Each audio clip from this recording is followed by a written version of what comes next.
Bonjour et bienvenue dans ce 4e épisode de Pledge or Not. Si vous ne connaissez pas le concept de l'émission, n'hésitez pas à regarder les précédentes vidéos, j'y explique notamment ce qu'est un crowdfunding. Sinon, attaquons directement avec le cœur du sujet et on retourne sur Kickstarter pour un tarot américain. Je vais vous présenter une figure connue du milieu, Bobby Alexander. Aujourd'hui, nous allons donc voir le tarot deck with Golden Age Horror Comic Book Art Redesign, puisqu'il s'agit d'un crowdfunding qui a déjà été relancé 4 fois.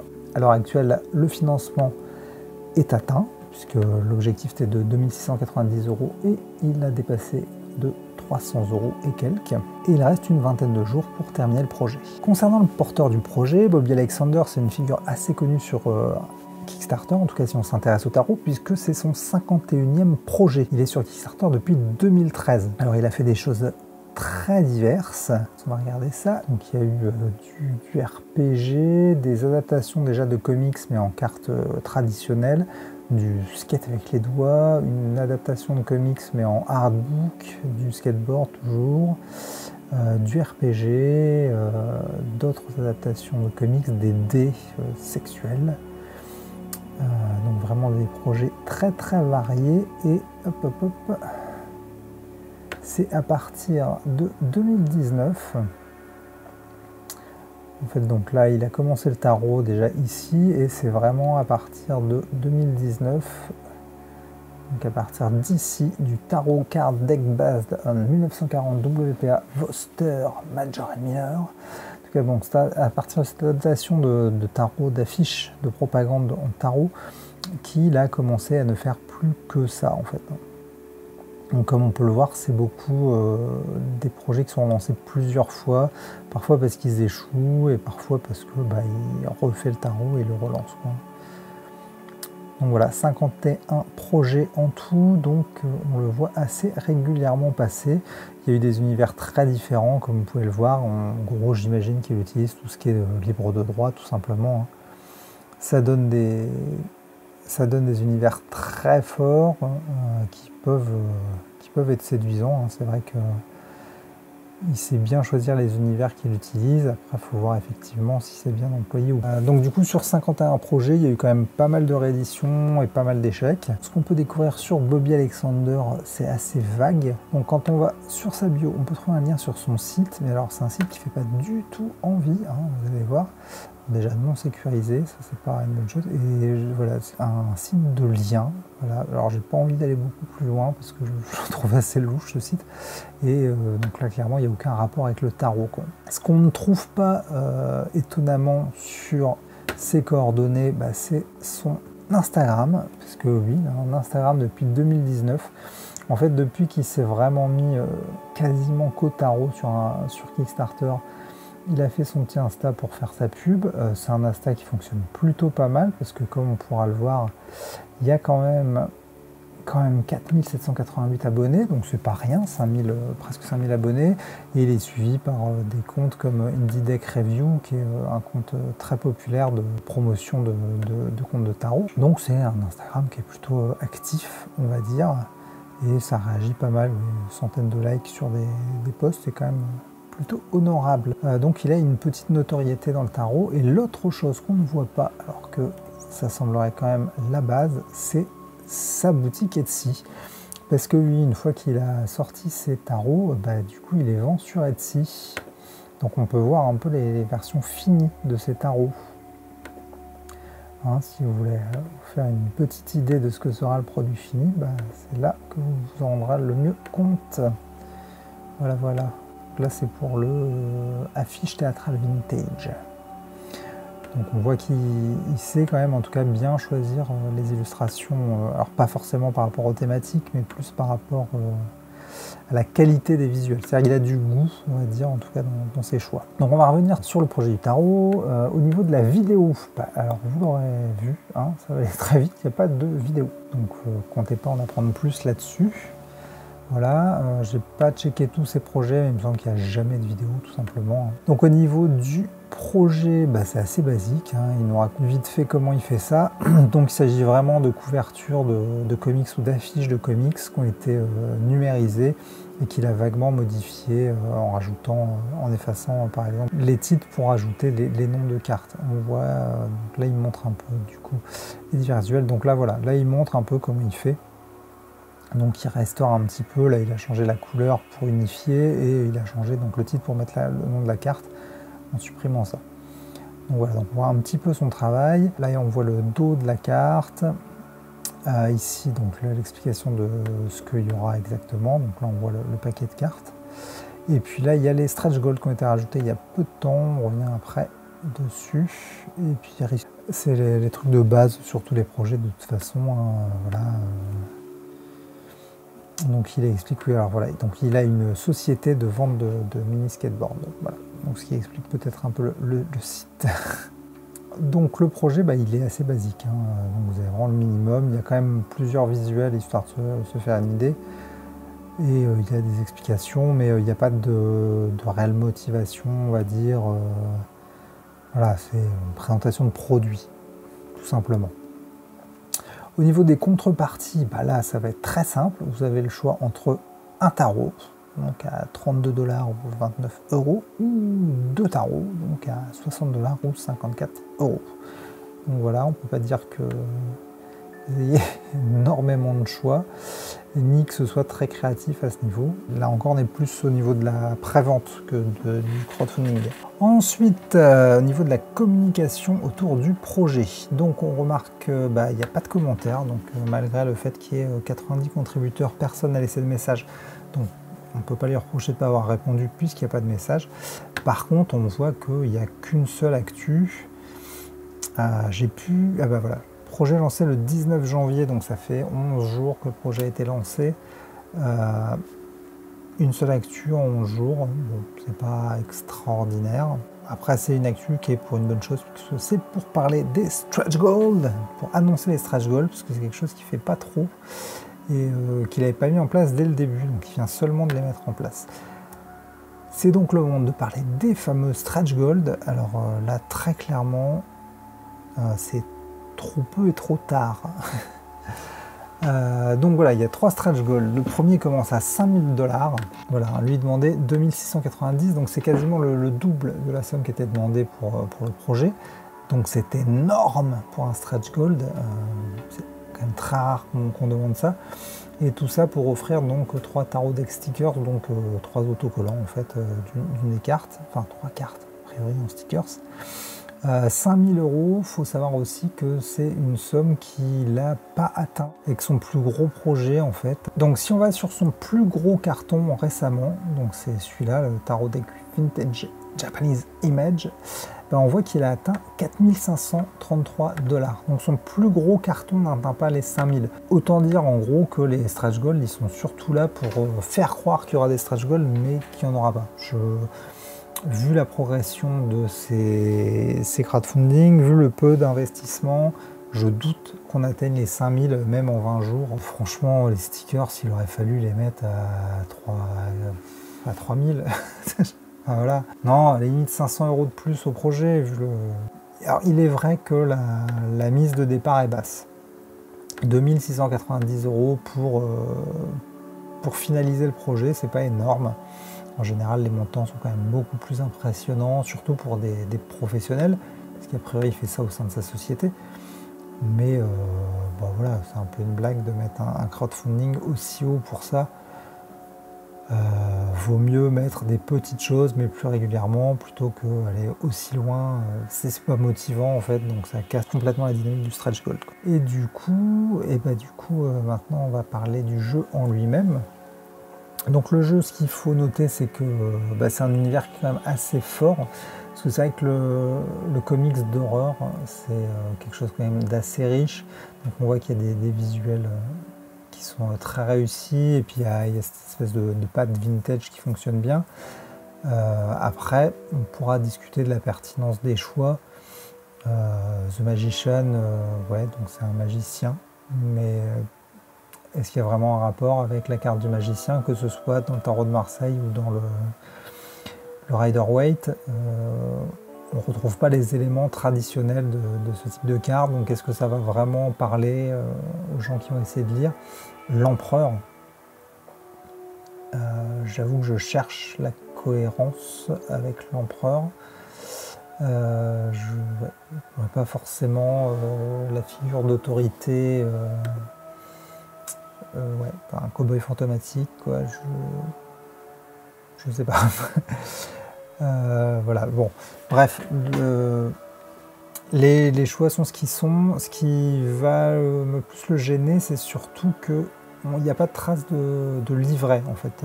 À aucun moment, Bobby Alexander annonce qu'il y aura un livret avec le tarot, ce qui veut dire qu'il n'y aura aucune justification de ses choix artistiques. Parce que pourquoi pas, en fait, n'importe quel choix est acceptable, puisque au final, le tarot, ce n'est que des interprétations au fil des siècles, et c'était réinterprétation sur réinterprétation. Donc on peut toujours redonner du sens à une carte, en fait, mais il faut le justifier. Pourquoi ce choix? Parce que sinon ça ne va pas servir aux gens qui vont l'acheter, quoi. Ils ne vont pas savoir quoi en faire. En tout cas, quelques-uns trouveront peut-être, mais majoritairement les gens vont pas forcément, ils ne sont pas dans votre tête et ils ne vont pas comprendre pourquoi vous avez fait ce choix plus qu'un autre. C'est ça aussi l'intérêt d'un livret, de pouvoir justifier ses choix et aider à l'interprétation de la carte. Donc là, il n'y aura pas ce livret, il n'y aura pas cette aide, donc les choix sont encore moins justifiables, en fait, tout simplement. Donc c'est quand même la 4e fois que ce tarot est relancé. Il y a eu des petites mises à jour au niveau du visuel. Je vais alors vous montrer la toute première version. Donc la première version était celle-là, et en fait il avait un schéma qui est réutilisé sur tous ces tarots, en fait. Donc c'était ces espèces de parchemins, en fait. On mettait ce parchemin en haut, ce parchemin en bas, avec le nom et le numéro. On pouvait le retrouver donc sur quelle que soit l'inspiration. Vous voyez là, c'était sur le True Crime, donc là pareil, donc foutez ces parchemins. Donc c'était vraiment strictement à chaque fois le même motif. Là, il a quand même rebossé un peu le projet pour avoir quelque chose de plus uniforme. On se retrouve d'ailleurs assez proche d'un autre tarot qui est sorti il n'y a pas longtemps, qui est le Pulp Tarot, et qui a fait exactement ça, en fait, hein, qui a réactualisé des vieilles couves de comics et qui a utilisé ce truc. Et effectivement, ça rendait beaucoup mieux que ce que faisait Bobby Alexander. Alors, est-ce qu'il s'en est inspiré parce qu'il s'est rendu compte que le Pulp Tarot avait bien marché? Donc voilà, donc le Pulp Tarot, c'était une demande de 20 000 $ et qui a atteint 78 000 $. Hein. Donc on est quand même très loin du 2 000 $ demandé et du 3 000 $ atteint. Donc est-ce que ça a inspiré Bobby Alexander et que c'est pour ça qu'il a revu un peu ses visuels? Je ne sais pas. Oui, alors une autre remarque, si je dois comparer au Pulp Tarot, un truc très intelligent qui a été fait sur le Pulp Tarot, c'est que, comme sur beaucoup de tarots, il a réussi à différencier les familles, en fait. C'est-à-dire que d'un seul coup d'œil, on peut voir la différence. Donc là, pour les... Là, voilà, ça. Cups. Vous voyez, pour les Cups, il y a le même logo, en fait. Pour les Swords, pareil.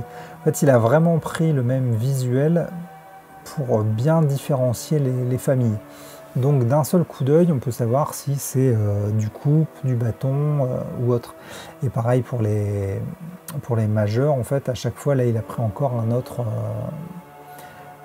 design. Ce que n'a pas fait notre cher ami Bobby Alexander, parce qu'en fait, il a changé un peu tout le temps. Mais si on regarde là, par exemple, les wands, on voit que en fait, le titrage, il change à chaque fois. Il n'y a absolument rien qui unifie, en fait, les cartes.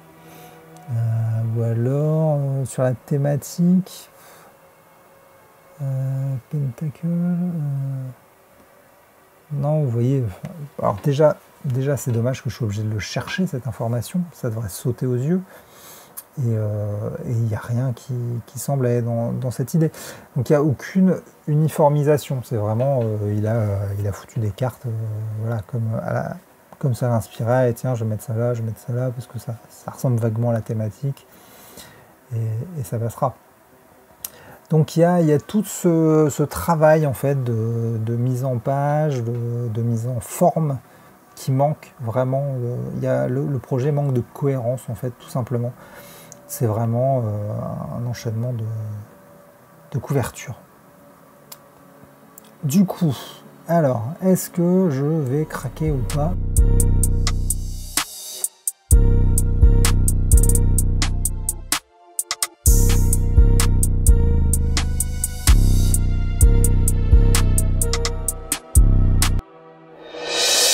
Eh bien non, évidemment que non. Il n'y a rien qui va, mais alors il n'y a rien qui va du tout. Là, on est vraiment dans ce que je déteste le plus. Alors, le seul truc que je ne peux pas reprocher, c'est que c'est pas un éditeur professionnel, donc je peux pas les reprocher de faire vraiment ça pour l'argent. Encore que si, puisque là, très clairement, il essaye d'en faire un business, en fait. Pourquoi pas? Genre, c'est pas le premier qui essaye de faire de l'argent avec le tarot.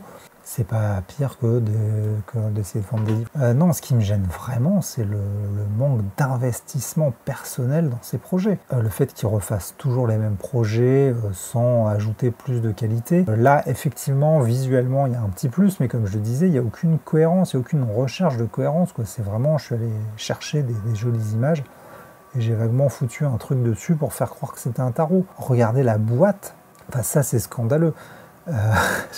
La vieille boîte blanche là, moche, où on va voir vaguement au travers le tarot. Enfin, à l'heure actuelle, où on a des coffrets cartonnés et des gens qui essayent d'avoir des textures, enfin, il y a tellement de créateurs de tarot qui font des trucs de fou en ce moment sur Instagram. C'est pas possible avec ces 50 projets qu'à aucun moment il se soit dit tiens, je vais essayer de faire un truc un peu plus qualitatif. Le pulp tarot, la proposition, elle est beaucoup plus démente. Enfin, il y a un vrai boulot sur la boîte pour essayer d'en faire un faux livre. Voilà, ça a quand même une autre gueule que cette boîte en carton immonde. Enfin, c'est injustifiable, c'est injustifiable ça. Et alors dès qu'il y a besoin d'un travail créatif, voilà, donc ça c'est le dos des cartes. À quel moment ça peut être acceptable comme dos de carte? Cette pauvre tête là, enfin non, c'est pas possible du tout. Donc je doute que ça représente quand même du travail tout ça, mais qui donne pas du tout envie. Et puis même s'il était motivé, enfin il y aurait une vidéo en 2022. Tout le monde a un téléphone qui fait des vidéos, donc qu'est-ce qui l'empêchait? Ou une webcam, qu'est-ce qui l'empêchait de se mettre 2 secondes devant la webcam et d'expliquer pourquoi il faisait ça, de montrer tous les tarots qu'il a déjà fait, pour montrer qu'il y a voilà, une assiduité, enfin en tout cas c'est quelque chose qui l'intéresse, puisqu'il y passe autant de temps, j'imagine que ça doit quand même l'intéresser quelque part. Mais là, il n'y a pas tout ça, quoi. On est vraiment sur la base de la base. Genre les contreparties, on ne peut pas faire plus pauvre. Si, plus pauvre, c'était de ne pas proposer d'acheter 2 tarots en même temps. Mais il n'y a aucune créativité dans ces contreparties, quoi. Enfin, très clairement, ça, c'est une prévente. C'est pas un crowdfunding, c'est une prévente. C'est voilà, pour essayer de dynamiser son Etsy, probablement, ou pour essayer de refinancer des tarots qu'il mettra sur son Etsy, pour pas investir à perte. Du coup, il fait investir les gens. Ça, il fait produire son stock par Kickstarter. Voilà, c'est la seule motivation que je vois là-dedans. On ne sent pas de fibre créative. Je pense que fondamentalement, il n'en a rien à foutre du tarot. Je vois pas comment on peut... Alors après, je peux comprendre que pour un débutant en tarot, ça puisse être intéressant, parce que effectivement, 29 €, c'est raisonnable si on est embarqué par l'univers, parce que comme je le disais, il a quand même des univers très forts. Le japonais, ça visuellement c'est quand même assez marquant, ça aussi, les posters de propagande. Donc je peux comprendre que ça parle à des gens et qu'ils soient charmés par cet univers et qu'ils aient envie de participer. C'est aussi ça qui est intéressant dans la grande diversité des tarots, c'est que chacun va avoir un tarot qui va lui parler personnellement. Donc je comprends qu'il arrive à en vendre, mais je pense que ces gens seront forcément déçus parce qu'il n'y a pas d'amour là-dedans, quoi. Donc ça pourrait être peut-être un premier investissement quand on n'y connaît vraiment rien. Voilà, on se lancera avec un petit Bobby Alexander, pas très cher, qui nous amusera peut-être un temps, jusqu'à ce qu'on se rende compte que à côté il y en a qui font des trucs vraiment de fou pour pas énormément plus. Et là, on aura vraiment un coup de cœur, quoi. Mais non, à partir du moment où on s'intéresse vraiment au sujet, c'est juste pas possible du tout. Et encore là, j'ai même pas la carte en main, mais je crains le pire. Parce que quand je vois le peu de soin qui est porté à l'ensemble, j'imagine la qualité du carton pour les impressions, quoi. Donc voilà, Je tiens pas forcément à m'acharner sur les gens qui font des tarots, parce que, enfin, même qui font des crowdfunding de manière générale, parce que ça représente beaucoup de travail. Mais là, je sentais qu'il y avait un vrai besoin de parler de Bobby Alexander, parce que c'est une figure qu'on voit régulièrement, 51 projets quand même. Donc ces projets, on les voit régulièrement. Comme je le disais, sur Instagram, il est quand même assez suivi, presque 5000 abonnés. Donc c'est une figure quand même un peu du tarot indépendant, et que j'ai pas l'impression de trouver légitime. Après, cet homme a le droit de vivre, hein. Il a le droit de faire des mini-skateboards, il a le droit de faire des tarots, il a le droit de faire ce qu'il veut. Mais moi, je trouve ça quand même assez dommageable pour la plateforme Kickstarter de voir des choses comme ça. Ça sature un peu le marché, et puis voilà, je trouve dommage de faire des choses sans âme, quoi. D'autant qu'il doit probablement vraiment aimer les comics d'horreur, donc peut-être qu'il devrait faire des choses un peu plus intéressantes avec. Il y a peut-être d'autres idées que voilà, de les exploiter comme ça, je sais pas. Voilà, bon, bah, c'est tout pour cet épisode. J'espère que je vous trouverai un truc un peu plus funky pour la prochaine fois, mais ça me paraissait important aussi d'aborder cette face du tarot sur Kickstarter, parce que oui, Kickstarter, c'est aussi une grosse machine à faire de l'argent, en fait, hein, à faire des investissements, et donc il y en a qui essayent d'en profiter comme ils peuvent, et parfois c'est pas très sexy, c'est pas très vendeur, et c'est pas très l'esprit crowdfunding comme je le promeux. Voilà, donc pas de Bobby Alexander pour moi. J'espère que l'émission vous a plu, je sais pas quand la prochaine sortira, j'y vais un peu au feeling. Alors n'hésitez pas à en parler autour de vous. J'ai créé la page Facebook de Tarot Autor, donc si vous avez envie de parler crowdfunding, tarot ou autre, n'hésitez pas à la rejoindre tout simplement et à m'envoyer un petit message. Je partagerai sûrement des crowdfunding qui me plaisent bien. Je continuerai à partager les vidéos, tout ça. Donc voilà. Donc la chaîne, elle existe parce que vous la regardez. N'hésitez pas à en parler autour de vous, ça intéressera sûrement d'autres personnes. Et puis on va continuer l'aventure ensemble pendant encore un petit moment. Donc je vous souhaite plein de bonnes choses. Voilà.